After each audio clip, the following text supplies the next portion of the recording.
খেলা পয়েন্টে আমি 10-20 জিতা, সেখানে আমাকে হারাতে হয়েছে, তাছাড়া কোনো কিছু নেই। এই শুনেন, এই বক্সটা আমি এর মতন বক্স বলে এখন থেকে মুছে দেয়, তাহলে বাংলাদেশে ডেভেলপ হবে না। এটাই আমাদের আনসার টিমের 13টা ওয়েটের খেলা।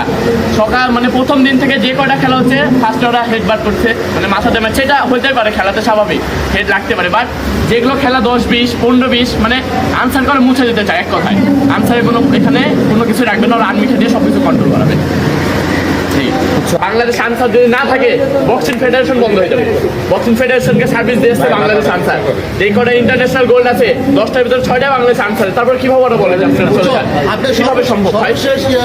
আমি ভুটানে ইন্টারন্যাশনাল গোল্ড মেডালিস্ট, ভুটান নেপালকে হারিয়ে বলেছে, সেখানে আমি বাংলাদেশে গোল্ড পাই না। এটা কোন দেশের যুক্তিতে ভাই?